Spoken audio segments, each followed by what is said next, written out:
बिस्मिल्लाहिर्रहमानिर्रहीम। अच्छा जी, हमने ना रोबिन्स के अंदर जो हमारे पास सेलुलर अडेप्टेशन है, हम वो वाला टॉपिक करने लगे हैं, चैप्टर नंबर 2। ठीक है, अब देखिए सबसे पहली बात तो सेलुलर अडेप्टेशन का मतलब क्या है। वो ये है कि जैसे जैसे हमारे पास इन्वायरमेंट में चेंजेस आते हैं ना, तो उसके साथ साथ हमारे पास जो सेल होता है वो अडेप्ट कर जाता है, उसमें भी चेंजेस आ जाते हैं। अब वो क्या होता है, उसकी डेफिनेशन यही है कि हमारे पास, आपको पता है वो चेंजेस किस तरह से आ सकते हैं। वो चेंजेस आ सकते हैं, सेल का साइज़ इंक्रीज़ कर सकते हैं या डिक्रीज, मतलब सेल के साइज़ में चेंज आ सकता है।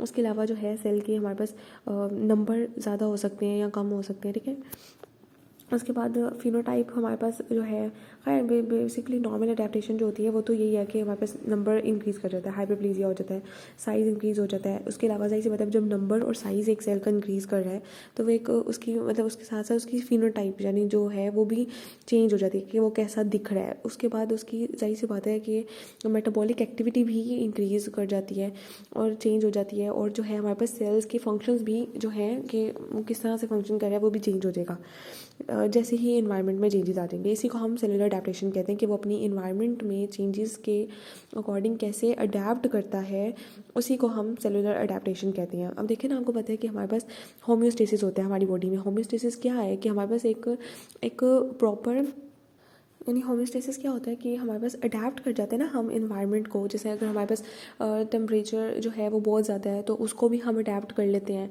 हर वक्त तो एक जैसा टेम्परेचर नहीं होता, हमें इन्वायरमेंट का टेम्परेचर नहीं मिलता। तो यही है कि इंटरनल जो चेंजेस आते हैं with in response to changes in external environment, उसी को होम्योस्टेसिस कहते हैं। तो इसी तरह सेल्स अडेप्ट करते हैं, तो ये होता है। अब इसमें क्या होता है कि हमारे पास फिजियोलॉजिकल भी हमारे पास जो है अडेप्टेशंस होती हैं और पैथोलॉजिकल अडेप्टेशंस भी होती हैं। अब फिजियोलॉजिकल पैथोलॉजिकल का मतलब क्या है। फिजियोलॉजिकल यानी जो नॉर्मल है, जो हमारे पास, आपको पता है कि जैसे जैसे एज के साथ साथ जैसे प्यूबर्टी होती है तो ब्रेस्ट का साइज़ इंक्रीज़ कर जाता है। Now this is a normal phenomena, सही है ना, इसमें सेल्स अडेप्ट कर रहे हैं। अब उसके अलावा जो है हमारे पास जब प्रेगनेंसी होती है तो उसमें आपको पता है कि यूट्रस का साइज़, जो कि एक बहुत छोटा साइज़ होता है यूट्रस का, लेकिन during pregnancy it becomes so large, जिसमें आपको पता है कि फीटस फिर होता है। तो वो भी हमारे पास क्यों हो रहा है, वो जाहिर सी बात है सेल्स अडेप्ट कर रहे हैं, उनका साइज़ इंक्रीज़ करता है या उनका नंबर इंक्रीज़ करता है, जिसकी वजह से वो हमारे पास एक यूट्रस का मतलब साइज़ इंक्रीज़ हो जाता है। तो ये हमारे पास फिजियोलॉजिकल अडेप्टेशंस हैं।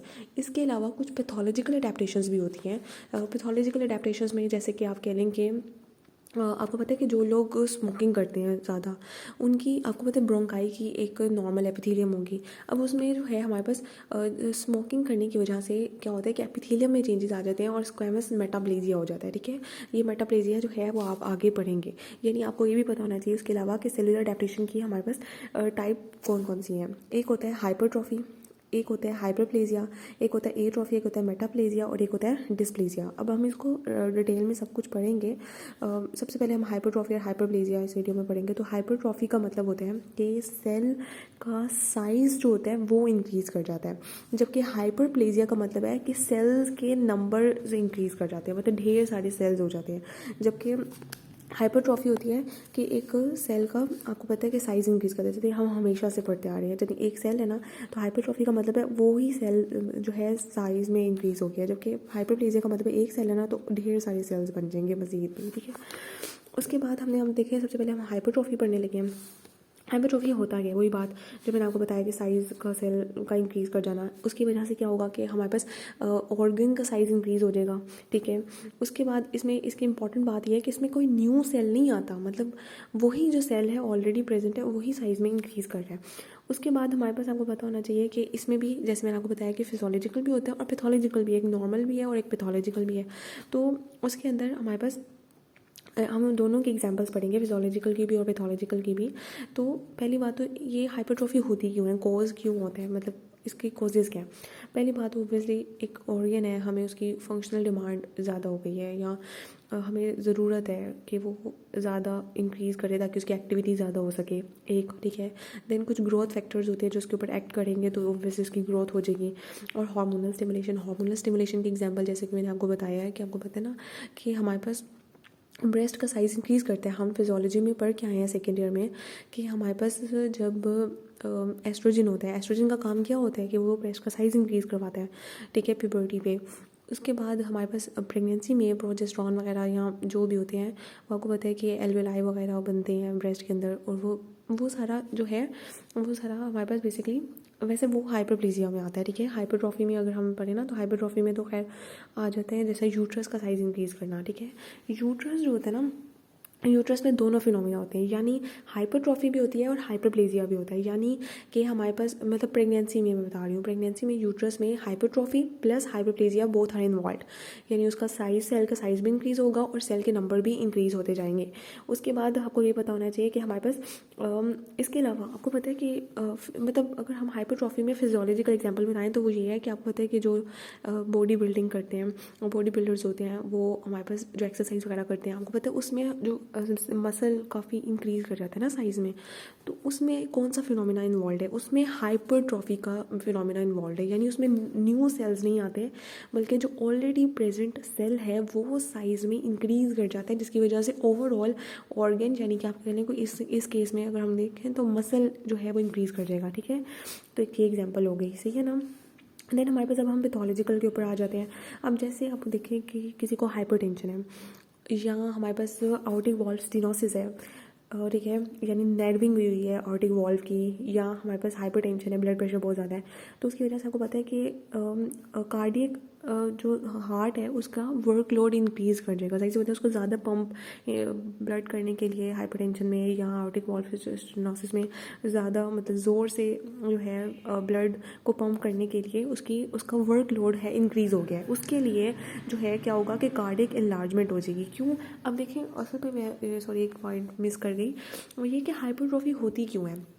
कुछ पर्टिकुलर सेल्स होते हैं, आपको पता है कि हमारे पास सेल साइकिल होता है पूरा, उसमें हमारे पास कुछ सेल्स होते हैं जो G0 फेज़ में चले जाते हैं, हमने पढ़ा था ना, आपको पता है S फेज़ होता है, जिन जो भी फेजेस होते हैं सेल साइकिल में, तो G0 में जो चले जाते हैं फिर वो आगे और प्रोलिफरेट नहीं करते, यानी जो सेल डिवाइड नहीं कर सकते वो क्या करते हैं कि उनकी हाइपरट्रॉफी हो जाती है, यानी उनका सेल में जो है हमारे पास सेलुलर प्रोटीन ज़्यादा हो जाती हैं, ऑर्गेनेल्स जैसे माइटोकॉन्ड्रिया वगैरह है वो ज़्यादा हो जाएंगी, ठीक है वो, ठीक है। तो इस वजह से हमारे पास ये सारा होता है, सही है ना। तो ये हो गया। अब हम बता रहे हैं कि हमारे पास जो कार्डियक हाइपरट्रॉफी हो रही है उसका मैकेनिज्म क्या है, मतलब क्यों उसका जो है हमारे पास, अब हम पर्टिकुलरली जो है कार्डियक हाइपरट्रॉफी का मैकेनिज्म पढ़ रहे हैं। इसमें दो तरह के सिग्नल्स होते हैं, एक होता है मैकेनिकल ट्रिगर्स, आपको पता है कि जाहिर सी बात है अगर ब्लड ज़्यादा आ रहा है हार्ट के अंदर तो वो स्ट्रेच होगा ना, तो एक तो मैकेनिकल ट्रिगर आ गया जिसे हम स्ट्रेच कह रहे हैं। देन कुछ होते हैं सॉल्युबल मीडिएटर्स, जैसे कि आपको पता है ग्रोथ फैक्टर्स होते हैं या एड्रेनर्जिक हार्मोन्स होते हैं, आपको पता है ना, इन्होंने सेल का साइज, सेल की ग्रोथ करवानी है बेसिकली, ठीक है। सॉल्युबल मीडिएटर्स बेसिकली मीडिएटर्स वो होते हैं जिन्होंने सेल की ग्रोथ करवानी है, उसमें आपको पता है एग्जांपल से हमारे पास ग्रोथ फैक्टर्स की और एड्रेनर्जिक हार्मोन्स की, तो यानी दो फैक्टर्स हैं। ये वाले सिग्नल्स जो होते हैं वो एक मैकेनिकल ट्रिगर्स होते हैं और एक सॉल्युबल मीडिएटर्स होते हैं।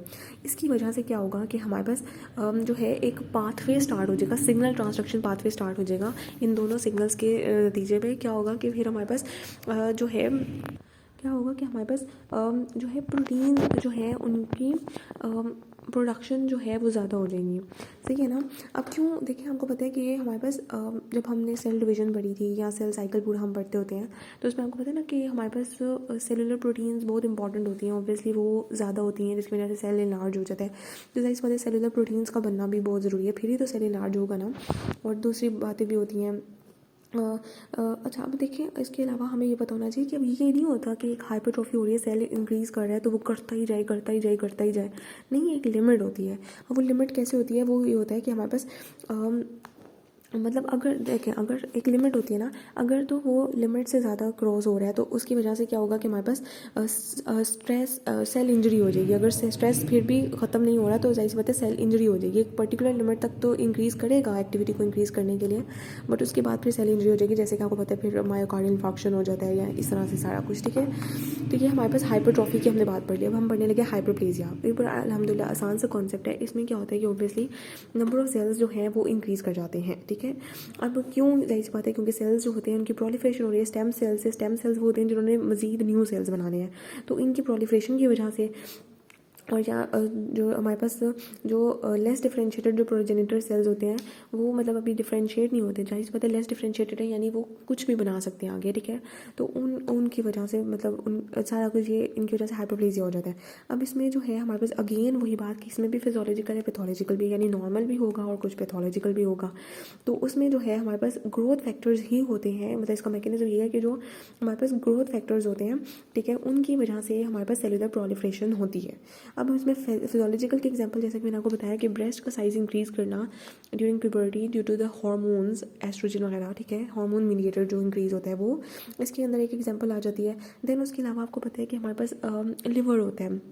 आपने एक चीज़ देखी होगी, पढ़ा भी होगा कि लिवर जो होते हैं ना, जब हम ट्रांसप्लांट करते हैं तो हमें लिवर का एक छोटा सा मतलब पोर्शन भी अगर हम जो है डोनर से रेसिपिएंट के अंदर ट्रांसप्लांट कर दें तो क्या होता है कि डोनर और रेसिपिएंट दोनों में लिवर कुछ अरसे बाद जो है वो अपने नॉर्मल साइज तक चला जाता है। क्यों जाता है भाई, उसकी रीज़न क्या पूछा जा सकता है कि लिवर किस मैकेनिज्म के थ्रू होता है, तो उसमें बेसिकली हाइपरप्लेजिया हो जाता है जिसकी वजह से। और ये हाइपरप्लेजिया कितनी देर बाद स्टार्ट हो जाता है, तकरीबन जब आपने ट्रांसप्लांट कर लिया है तो आधे दिन के अंदर अंदर जो है ये स्टार्ट हो जाता है हाइपरप्लेजिया, ठीक है, सेल्स प्रोलिफरेट करना शुरू कर जाते हैं 12 आवर्स के अंदर अंदर। अब पैथोलॉजिकल हाइपरप्लेजिया की एग्जांपल अगर हम पढ़ें तो उसमें ये होता है कि हमारे पास जैसे आपको पता है कि अच्छा, अब मतलब इसमें ना एग्जांपल हम देख लेते हैं। पैथोलॉजिकल हाइपरप्लेजिया में हमारे पास 3 इधर एग्जांपल्स दी हुई हैं। एक तो होता है कि एंडोमेट्रियल हाइपरप्लेजिया, एक होता है बिनाइन प्रोस्टेटिक हाइपरप्लेजिया और एक होता है हमारे पास जो वायरस के नतीजे में होता है। देखिए इनको हम ज़रा एक एक करके पढ़ते हैं। देखिए हमको पता है बिनाइन प्रोस्टेटिक हाइपरप्लेजिया, तो आपको पता है हम मतलब एनाटमी में भी पढ़ के आए हैं। वो ये कि आपको पता है कि हमारे पास प्रोस्टेट का साइज़ इंक्रीज कर जाता है। क्यों? क्योंकि हाइपरप्लेजिया हो जाता है, यानी उसके जो सेल्स होते हैं वो प्रोलिफरेट करना शुरू हो जाते हैं। वो क्यों होते हैं? वो होते हैं एंड्रोजन्स जो होते हैं वो जो है सेल्स को मतलब इंक्रीज़ करवाते हैं, मतलब उनकी प्रोलिफरेशन को इंक्रीज़ करवाते हैं इस वजह से।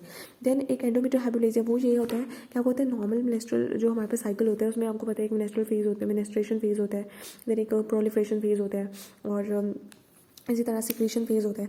तो ये सारे जो फेजेस होते हैं इनको डिफरेंट हार्मोन्स जो होते हैं वो रेगुलेट कर रहे होते हैं। और आपको पता है कि जब हमारे पास यूट्रस की जो एपिथेलियम होती है जब वो बर्स्ट करती है तो हमारे पास ब्लीडिंग स्टार्ट हो जाती है। इन केस ये एक पूरा बैलेंस होता है ऑब्वियसली, अगर ये बैलेंस जो है किसी भी तरह से डिस्टर्ब हो जाए तो उसकी वजह से क्या होगा कि हमारे पास जो है एस्ट्रोजन अगर फर्स्ट करने ज़्यादा हो गया तो एस्ट्रोजन के हमने फंक्शंस पढ़े थे फिजियोलॉजी में, और सॉरी हाँ जी फिजियोलॉजी में। वो यही था कि उसमें एंडोमेट्रियम का साइज़ भी इंक्रीज़ करवाना होता है ना, तो एंडोमेट्रियल हाइपरप्लेजिया हो जाएगा। मतलब अगर एस्ट्रोजन ज़्यादा हो गया, मतलब हार्मोनल डिस्टर्बेंस आ गई, एस्ट्रोजन ज़्यादा हो गया जिसकी वजह से एंडोमेट्रियल हाइपरप्लेजिया हो गया, तो जिसकी वजह से एबनॉर्मल फिर मेंस्ट्रुअल ब्लीडिंग स्टार्ट हो जाएगी ना। तो ये हो गया। एक होता है पेपिलोमा वायरस होता है, ये होता है कि हमारे पास जो होते हैं वायरल इन्फेक्शंस के नतीजे में जो है हमारे पास हम स्किन के ऊपर जो है लीजन्स वगैरह प्रेजेंट होती है, म्यूकोजल लीजन्स वगैरह प्रोड्यूस हो जाती है। वो क्या होती है बेसिकली, वो हाइपरप्लेजिया ही होता है, मतलब वो सेल्स उस जगह के जो है वो उनका मतलब हो जाता है वो उनका हाइपरप्लेजिया। और दूसरी बात आपने ये याद रखनी है कि हमारे पास जो होता है ना हाइपरप्लेजिया, अगर उसको हमारे पास ग्रोथ फैक्टर्स हमने कहा ना, ग्रोथ फैक्टर्स होते हैं जो प्रोलिफरेशन करवाते हैं सेल्स की, तो उसके अलावा अगर हमारे पास कुछ होते हैं जो यानी अगर हमारे पास जो सिग्नल्स बेसिकली ग्रोथ करवा रहे हैं